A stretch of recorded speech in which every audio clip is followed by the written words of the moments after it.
Hello dear student, how are you all? I hope you all doing fine. So student, आज हम आपका एक new chapter start करने जा रहे हैं। हमारे चैप्टर का नाम है बच्चों राज्य सरकार।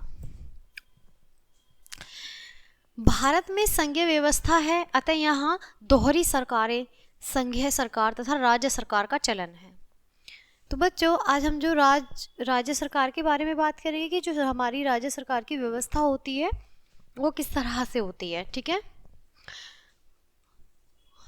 भारत में संघीय व्यवस्था होती है, ठीक है, मिली जुली व्यवस्था होती है, अतः यहाँ दोहरी सरकारें, संघीय सरकार तथा राज्य सरकार का चलन होता है। राज्य सरकार का ढांचा केंद्र सरकार की तरह ही होता है। इसके 3 अंग होते हैं। कौन कौन से होते हैं बच्चों? राज्य विधायिका, राज्य कार्यपालिका तथा राज्य न्यायपालिका। 3 भागों में विभाजित है ये। संसद संपूर्ण देश के लिए कानून बनाती है, जबकि राज्य विधानमंडल अपने अपने राज्यों के लिए कानून बनाते हैं। विधानमंडल विधायिका में राज्य का राज्यपाल, गवर्नर तथा एक या 2 सदन होते हैं। राज्य विधानमंडल 2 प्रकार के होते हैं, द्विसदनीय विधानमंडल तथा एक सदनीय विधानमंडल। आइए विधानमंडल के बारे में थोड़ा सा और हम डिटेल से पढ़ लेते हैं। विधानसभा। संविधान में विधानसभा के सदस्यों की अधिकतम जो संख्या होती है वो 500 होती है। न्यूनतम संख्या 60 दी गई है। मिजोरम, गोवा, नागालैंड, सिक्किम आदि छोटे राज्यों में 60 से कम सदस्यों वाली विधानसभाएं हैं। यदि विधानसभा में एंग्लो इंडियन समुदाय का कोई सदस्य नहीं है तो राज्यपाल, गवर्नर एक ऐसे सदस्य का नामांकन करता है। विधानसभा के सदस्यों की संख्या संसद के द्वारा राज्य की जनसंख्या के अनुपात में निश्चित की जाती है। उत्तर प्रदेश जैसे विशाल जनसंख्या वाले राज्य में 404 सदस्यों वाली विधानसभा है। विधानसभा के सदस्यों की योग्यताएं तथा उनका कार्यकाल संसद सदस्यों की भांति ही होता है। बच्चों, आगे बढ़ते हैं। चुनाव। अब बात करेंगे बच्चों हम चुनाव की। विधानसभा के सदस्यों लोगों द्वारा प्रत्यक्ष विधि से चुने जाते हैं। सभी 18 वर्ष या अधिक आयु के वयस्क लोग मताधिकार का प्रयोग कर सकते हैं। मतदान गुप्त विधि से होता है। कार्यकाल। सामान्यतः विधानसभा का कार्यकाल 5 वर्ष का होता है, किंतु राज्यपाल, गवर्नर की स्तुति पर राष्ट्रपति इसे समय से पूर्व भंग कर सकता है, क्योंकि राष्ट्रपति को ही ये अधिकार होता है। जब मंत्रिपरिषद के विरुद्ध अविश्वास प्रस्ताव पास हो जाता है और दूसरी मंत्री परिषद नहीं बन पाती है, जब राज्य में संवैधानिक गतिरोध उत्पन्न होते हैं तो राज्यपाल राष्ट्रपति से विधानसभा को भंग करके राष्ट्रपति शासन लागू करने की सिफारिश करता है। क्लियर बच्चों? मुख्यमंत्री की सिफारिश पर राज्यपाल भी विधानसभा को भंग कर सकता है। संसद के द्वारा विशेष परिस्थितियों में विधानसभा के कार्यकाल को बढ़ाया जा सकता है अथवा आपातकालीन में एक बार में 6 महीने के लिए अधिकतम 3 वर्षों के लिए बढ़ा सकता है। आगे बढ़ते हैं। अध्यक्ष और उपाध्यक्ष। अब हम अध्यक्ष और उपाध्यक्ष के बारे में बात करेंगे। राज्य विधानमंडल के सदस्य एक अध्यक्ष तथा एक उपाध्यक्ष डिप्टी स्पीकर का चुनाव करते हैं। अध्यक्ष स्पीकर आमतौर पर शासक दल का तथा उपाध्यक्ष डिप्टी स्पीकर विपक्षी दल का होता है। ये दोनों लोकसभा के स्पीकर तथा डिप्टी स्पीकर की भांति कार्य करते हैं। ये अपने पद पर तब तक कार्य करते हैं जब तक कि अगली विधानसभा के लिए नए स्पीकर या डिप्टी स्पीकर का चुनाव नहीं हो जाता है। इन्हें सदन में फेरबदल के समय हटाया भी जा सकता है। वे सदन में अध्यक्षता करते हैं तथा सदन की कार्यप्रणाली को सुचारू रूप से चलने देने के लिए अनुशासन एवं शांति बनाए रखते हैं। बच्चों, बात करेंगे विधान परिषद की। राज्य विधानमंडल में विधान परिषद ऊपरी सदन है। संविधान ने इसके सदस्यों की संख्या विधानसभा के कुल सदस्यों की 1/3 तथा न्यूनतम 40 निश्चित की है। जम्मू एवं कश्मीर की विधान परिषद के सदस्यों की संख्या 36 है। विधान परिषद राज्यसभा की भांति एक स्थायी सदन है, इसे भंग नहीं किया जा सकता है। इसके 1/3 सदस्य प्रत्येक 2 वर्षों में रिटायर होते हैं तथा रिक्त स्थानों के लिए चुनाव होते रहते हैं। सदस्यों का कार्यकाल 6 वर्ष का होता है। बच्चों, योग्यताएं। विधान परिषद का सदस्य भारतीय नागरिक तथा कम से कम 30 वर्ष का होना चाहिए। इसकी अन्य योग्यताएं संसद द्वारा निर्धारित की गई हैं। संगठन। विधानसभा के विपरीत विधान परिषद के सदस्यों का चुनाव प्रत्यक्ष विधि से नहीं होता, इसका गठन निम्नतः होता है। इसके 1/12 सदस्य माध्यमिक स्कूल, कॉलेज तथा विश्वविद्यालयों के शिक्षकों द्वारा चुने जाते हैं। इसके 1/12 सदस्य के विश्वविद्यालय स्नातकों द्वारा चुने जाते हैं। आगे बढ़ते हैं बच्चों।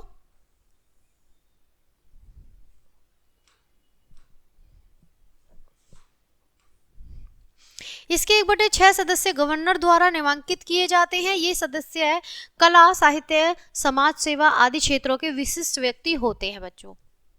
इसके 1/3 सदस्य नगर पालिका, जिला बोर्ड आदि स्थानीय निकायों द्वारा चुने जाते हैं। इसके 1/3 सदस्य विधानसभा के सदस्यों द्वारा चुने जाते हैं। पीठासीन अधिकारी, विधान परिषद अपने सदस्यों में से एक सभापति तथा एक उपसभापति चुनते हैं। सभापति विधान परिषद का प्रधान अधिष्ठाता होता है। इसकी अनुपस्थिति में उपसभापति कार्यवाही को संचालित करता है। बहुमत बने रहने तक वे पद पर बने रहते हैं। इन्हें अभियोग द्वारा हटाया भी जा सकता है। राज्य विधानमंडल के कार्य, बच्चों हम बात करेंगे जो हमारा राज्य विधानमंडल होता है उसके किस तरह के कार्य होते हैं। ओके, राज्य विधानमंडल के कार्य संसद की भांति होते हैं, जो निम्नलिखित इस प्रकार है। विधायी कार्य, राज्य विधानमंडल द्वारा राज्य सूची में सम्मिलित 66 विषयों तथा समवर्ती सूची के 47 विषयों पर कानून बना सकता है। यदि राज्य विधानमंडल द्वारा पारित कानून केंद्र द्वारा पारित कानून के विरुद्ध है तो केंद्रीय कानून को ही वरीयता दी जाती है। जब राज्य विधानमंडल का सत्र नहीं चल रहा हो तब राज्यपाल गवर्नर उपदेश जारी कर सकता है। राज्य विधानमंडल के गैर विधायी कार्यों में राज्य का वार्षिक बजट मुख्य है। राज्य विधानमंडल की सबसे महत्वपूर्ण शक्ति उसका राज्य कार्यपालिका पर नियंत्रण रखना है। मुख्यमंत्री तथा उसकी मंत्रिपरिषद अपने पद पर तब तक बने रह सकता है जब तक कि उन्हें विधानसभा में बहुमत प्राप्त है। विधानसभा मंत्रिपरिषद के विरुद्ध अविश्वास प्रस्ताव पारित कर सकता है। यदि किसी मंत्री द्वारा प्रस्तुत विधेयक सदन द्वारा अस्वीकृत हो जाता है तो इसे भी अविश्वास मत कहा जाता है। दोनों ही स्थितियों में राज्य मंत्रिपरिषद को त्यागपत्र देना पड़ सकता है। बच्चों आगे देखेंगे हम राज्य विधानमंडल की शक्तियों की सीमाएं।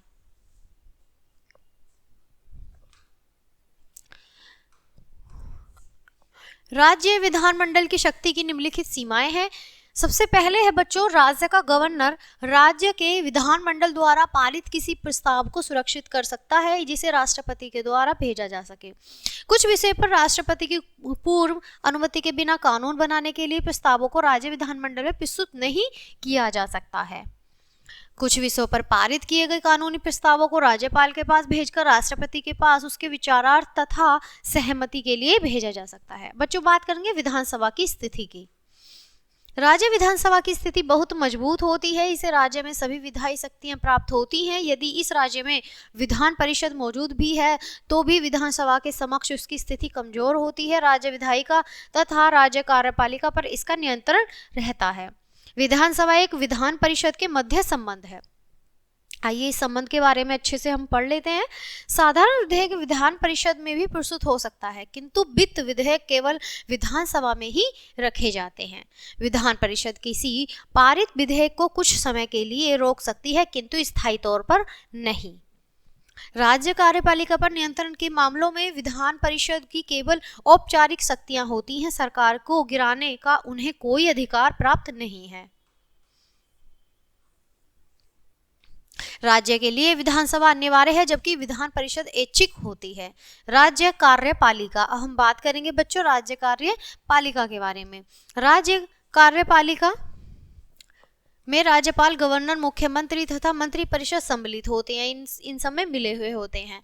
राज्य कार्यपालिका की संरचना संघीय कार्यपालिका जैसी होती है। राज्यपाल राज्य विधायिका का नाम मात्र का मुखिया प्रधान होता है। राष्ट्रपति उसकी नियुक्ति 5 वर्षों के लिए करता है किंतु प्रधानमंत्री की सलाह पर राष्ट्रपति राज्यपाल को इसे पूर्व भी हटा सकता है। अब बच्चों बात करेंगे हम योग्यताएं की। राज्यपाल को भारत का नागरिक तथा कम से कम 35 वर्ष का होना चाहिए।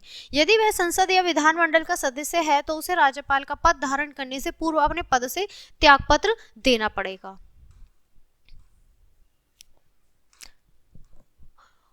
उसे किसी भी सरकारी लाभ के पद पर नहीं होना चाहिए। अब बच्चों बात है राज्यपाल की शक्तियों एवं कार्य की। राज्यपाल के कार्य एवं शक्तियां राष्ट्रपति जैसी है। विधायी, कार्यपालिका, न्यायी तथा विवेकाधीन शक्तियों का प्रयोग होता है। यह राष्ट्रपति के प्रति उत्तरदायी होता है तथा अनेक अवसरों पर राष्ट्रपति के आदेशों का पालन करता है। विवेकाधीन शक्तियां, संविधान के राज्यपाल को विवेकाधीन शक्तियां प्रदान की हैं जिनका प्रयोग कर इन परिस्थितियों में वह स्वतंत्र निर्णय ले सकता है। बात करेंगे जब मंत्रिपरिषद विधानसभा का विश्वास खो देती है तब तथा अन्य कोई दल मंत्रिमंडल बनाने में असमर्थ होता है। जब राज्य में कानून और व्यवस्था पूरी तरह से भंग हो जाए तब राज्यपाल राज्य में राष्ट्रपति शासन की स्तुति कर सकता है। राष्ट्रपति शासन के समय मुख्यमंत्री और उसकी मंत्रिपरिषद समाप्त हो जाती है तथा राज्य का शासन राज्य द्वारा चलाया जाता है। न्यायिक शक्तियां, न्यायिक शक्ति बच्चों अपराधियों की दया की अपील पर राज्यपाल उन्हें माफी दे सकता है अथवा उनकी सजा को निलंबित नहीं कर सकता है। वो केवल माफी दे सकता है, उनकी सजा को खत्म नहीं कर सकता है। विधायी शक्तियां, राज्यपाल राज्य मंत्री विधानमंडल में सत्र को बुलाता है तथा समापन करता है। वह राज्य विधानमंडल के सत्र के प्रारंभ में भाषण करता है। कोई भी विधेयक उसकी स्वीकृति के बिना कानून नहीं बना सकता। उसकी सलाह पर ही राज्य का बजट विधानमंडल के समक्ष रखा जाता है। मुख्यमंत्री की सलाह पर राज्यपाल विधानसभा को भंग कर सकता है अथवा संवैधानिक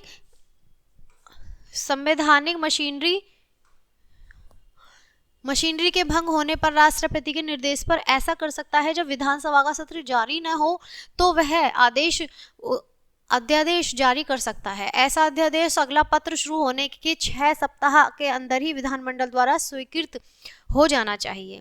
बच्चों बात करेंगे कार्यपालक शक्तियों की।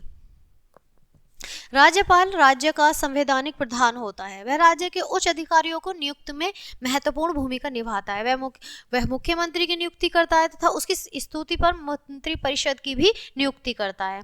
वह अटॉर्नी जनरल, एडवोकेट जनरल, राज्य सिविल सेवा आयोग के चेयरमैन तथा सदस्यों एवं राज्यों के अन्य उच्च अधिकारियों की नियुक्ति करता है। संपूर्ण प्रशासन उसके नाम से किया जाता है। राज्य में राष्ट्रपति शासन के समय राज्यपाल ही राज्य का वास्तविक शासन होता है।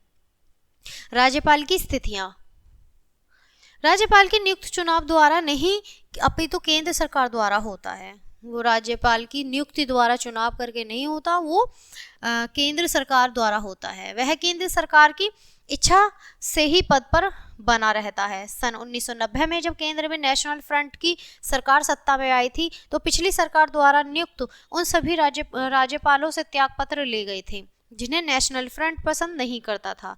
इस प्रकार राज्यपाल अपने पद पर बने रहने के लिए पूर्णतः केंद्र सरकार पर निर्भर करता है। वह राज्य का संवैधानिक प्रधान है जो साधारण परिस्थितियों में मंत्रिपरिषद की सलाह से कार्य करता है।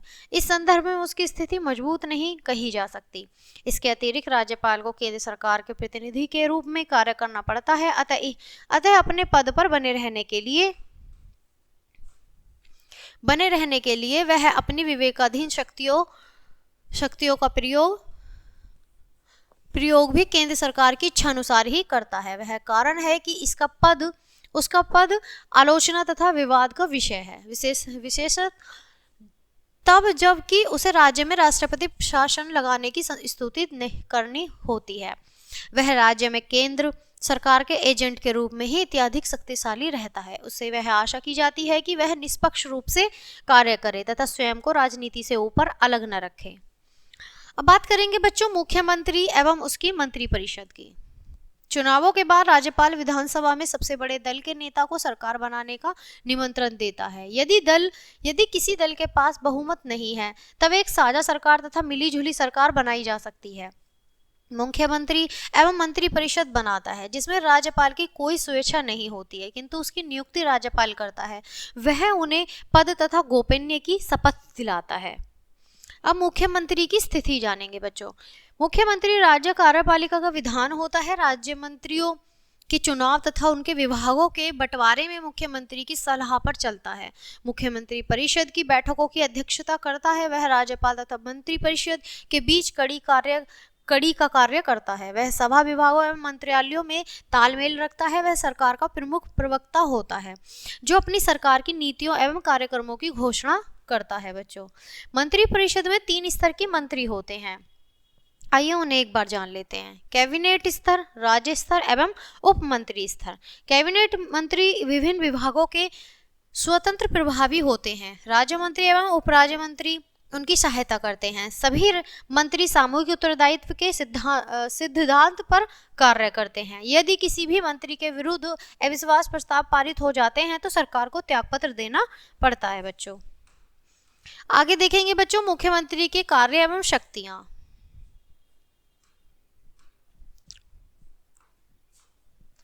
एक राज्य के मुख्यमंत्री के कार्य एवं शक्तियां निम्नलिखित होती हैं। कौन कौन सी होती हैं बच्चों? यहाँ पर आपको दिखाई दे रही है। विधानसभा भंग करने की शक्ति, राज्यपाल तथा मंत्री परिषद मध्य संबंध मतलब शक्ति, नियुक्ति, सरकार का मुख्य प्रवक्ता, राज्य का सर्वोच्च नेता और मंत्री परिषद का निर्माण, मंत्रियों के साथ समन्वय, ये सब उसकी शक्तियां होती हैं। आइए इनको अच्छे से पढ़ लेते हैं। विधानसभा की अवधि पूर्ण होने से पहले ही मुख्यमंत्री राज्यपाल से विधानसभा भंग करने तथा नए चुनाव करने की सिफारिश कर सकता है। अब यहाँ पर देखेंगे बच्चों राज्यपाल तथा मंत्रिपरिषद के मध्य संबंध। मंत्रिपरिषद द्वारा लिए गए सभी निर्णय मुख्यमंत्री के मध्य से राज्यपाल के पास भेजे जाते हैं, वो आपस में उनके संबंध होते हैं। अब यहाँ देखें नियुक्ति। राज्यपाल राज्य के सभी उच्च पदों पर मुख्यमंत्री की सलाह पर पदाधिकारियों की नियुक्ति करता है। सरकार का मुख्य प्रवक्ता, मुख्यमंत्री सभी महत्वपूर्ण मामले सरकार का मुख्य प्रवक्ता होता है। अब यहाँ पर देखेंगे बच्चों हम राज्य का सर्वोच्च नेता। मुख्यमंत्री राज्य का सर्वोच्च नेता होता है क्योंकि वह राज्य की जनता द्वारा चुने हुए प्रतिनिधियों द्वारा बहुमत प्राप्त करता है, यानी उनको वोट देकर वो मंत्री बनता है। मंत्री परिषद का निर्माण। नियुक्ति के तुरंत बाद मुख्यमंत्री से अपनी मंत्री परिषद के निर्माण के लिए कहा जाता है। वह अपने उन साथियों की एक सूची तैयार करके जिन्हें वह अपने मंत्रिमंडल में सम्मिलित करना चाहता है राज्यपाल को सौंप देता है। राज्यपाल उस सूची के अनुसार ही उन सभी को मंत्री पद पर नियुक्त कर देता है। मंत्रियों के साथ सामंजस्य। मंत्री सभी मंत्रियों के साथ कार्यों को देखता है तथा उन्हें आवश्यकता अनुसार सलाह एवं दिशा निर्देश भी देता है। आगे बढ़ते हैं बच्चों।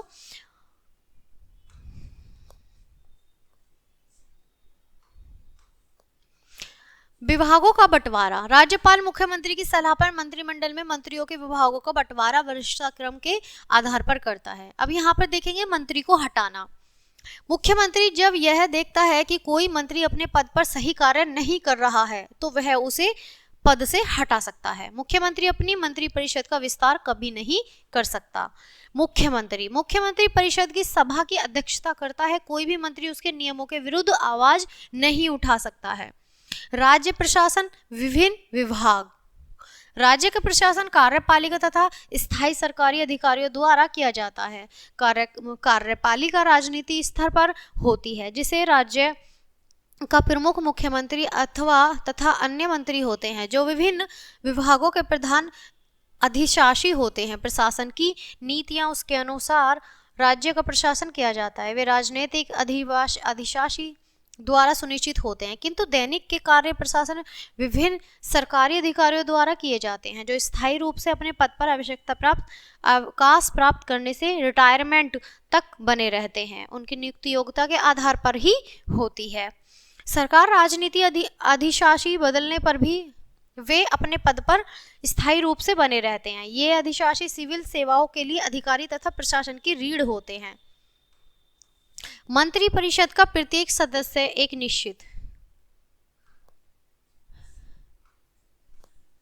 निश्चित विभाग या कुछ भागों को देखता है। राज्य में उनके अनेक विभाग होते हैं, जैसे उद्योग, कृषि, परिवहन, संचार, भूमि सुधार, सिंचाई, शिक्षा, जल संरक्षण, स्वास्थ्य एवं सफाई, श्रम, कानून एवं व्यवस्था इत्यादि।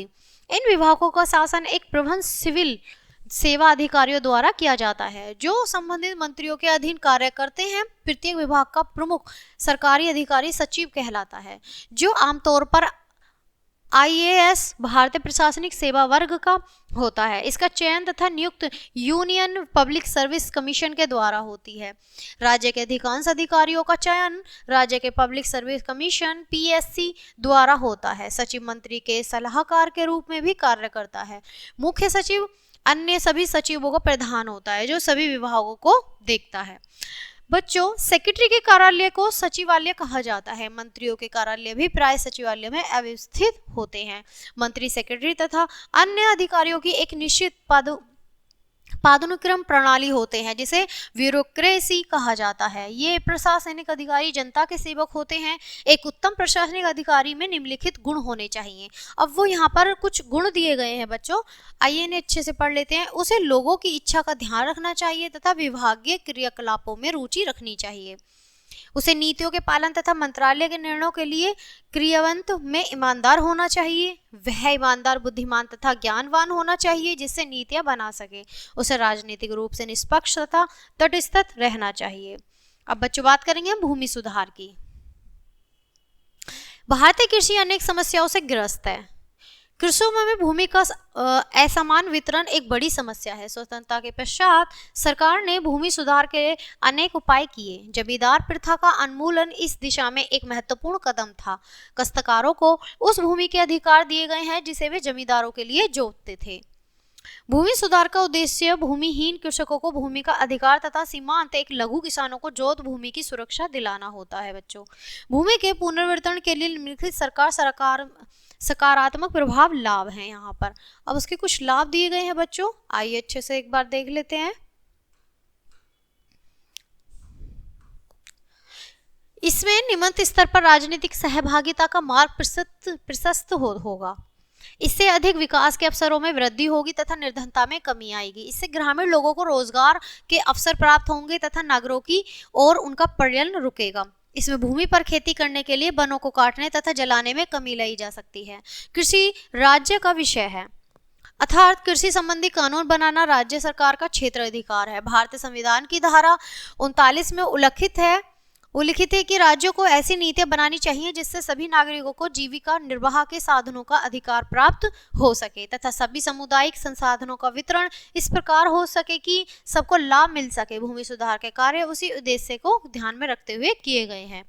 बच्चों, भूमि सुधार की दिशा में केंद्र सरकार ने निम्नलिखित उपाय किए हैं। आइए एक बार इन्हें अच्छे से देख लेते हैं।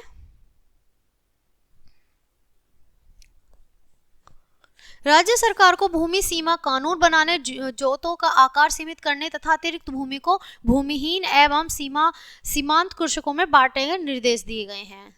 सेकेंड पॉइंट है हमारा, पंचवर्षीय योजनाओं में भूमि सुधार की आवश्यकता पर बल दिया गया है तथा इसे सुनिश्चित करने के लिए नीति निर्देश बनाए गए हैं। बच्चों, भूमि सुधार की वैज्ञानिक बाधाओं को दूर करने के लिए संविधान में 13 बार संशोधन किए गए हैं। संपत्ति के अधिकार को मौलिक अधिकारों की सूची से निकाल दिया गया है। क्लियर है बच्चों? आगे देखते हैं। स्वतंत्रता के बाद भारत सरकार ने भूमि सुधार के 3 प्रमुख उपाय किए हैं। काश्तकारी व्यवस्था का नियमन, जोतों के आकार का नियमन, भूमि हदबंदी कानून लागू करके तथा कृषि भूमि का पुनर्वितरण तथा चकबंदी। अब थर्ड पॉइंट है हमारा, मध्यस्थों के स्वयं कृषि न करने वाले जमींदारों का उन्मूलन। बच्चों, जोतों के आकार का नियम देखेंगे। सन 1961 से लेकर 62 तक सभी राज्यों में कृषि जोतों की सीमा नियमन संबंधी कानून पारित कर दिए गए थे। जोतों की सीमा विभिन्न राज्यों में भिन्न भिन्न थी। भूस्वामियों की इकाइयां भी भिन्न भिन्न है। कुछ राज्यों में इसका आधार परिवार है तो कुछ राज्यों में एकाकी स्वाभिमानी है, किंतु इतना आवश्यक है कि कृषि भूमि सीमा नियमन से बड़े आकार के जोतों में वृद्धि पर अंकुश लग सका है। इससे किसानों को निम्नलिखित लाभ पहुंचे हैं। लाभ कौन कौन से हैं, आइए एक बार हम उन लाभों को भी देख लेते हैं। कृषि क्षेत्र में स्वरोजगार में वृद्धि हुई है। सेकंड है हमारा, भूमि की कृषि मजदूर भूमि के स्वामी बन गए हैं। भू स्वामित्व की असमानताओं में कमी आई है, जिससे ग्रामीण अवस्थाओं में सहकारिता का विकास हुआ है। उत्तर प्रदेश जैसे राज्यों में भूमि सुधारों से विशेष लाभ हुआ है, जहां अनुकूल कृषि परिस्थितिकी दिशाएं तथा सरकारी सहायता उपलब्ध है। मध्यस्थों का उन्मूलन। स्वतंत्रता के पूर्व अधिकांश खेतीहर भूमि जमींदार व चेलियों के पास थी। काश्तकार किसान जो वास्तव में भूमि जोतते थे ऊंचे लगानों के बोझ तथा अन्य अनेक प्रकार के शोषण से ग्रस्त थे। सन 1951 में जमींदार उन्मूलन कानून पारित किया गया। सन 1972 तक उत्तर प्रदेश सहित सभी राज्यों में बिचौलियों को समाप्त करने संबंधी कानून बनाए गए। इन कानूनों के फलस्वरूप 2 करोड़ काश्तकार भूमि के स्वामी बन गए तथा लगभग 57.7 लाख हेक्टेयर कृषि भूमि का पुनर्वितरण किया गया। अब यहाँ पर बच्चों देखेंगे काश्तकारी सुधार। काश्तकारी सुधारों में निम्नलिखित सम्मिलित है: काश्तकारों को स्वामित्व का अधिकार, लगान का नियमन, पट्टे या भूमि पर अधिकार की सुरक्षा। भूमि सुधार कानून है बच्चों यहाँ पर। भूमि राज्यों में भूमि सुधार के कानून निम्नलिखित इस प्रकार हैं। आइए कुछ कानून भी देख लेते हैं हम।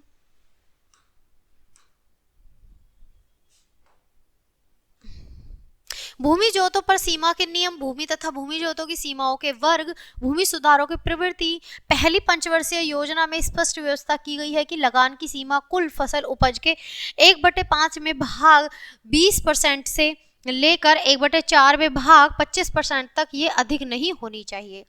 राज्य सरकार ने पट्टे की भूमि पर अधिकार की सुरक्षा संबंधी अनेक कानून बनाए हैं जिसमें निम्नलिखित सम्मिलित हैं। अब यहाँ पर पहला पॉइंट है बच्चों हमारा कि बेदखली की दशा में काश्तकार को न्यूनतम भूमि उपलब्ध कराने का आश्वासन दिलाना। सेकंड है हमारा निजी रूप में खेती करने के लिए भूमि के स्वामी को पुनः भूमि प्राप्त करने का अधिकार देना।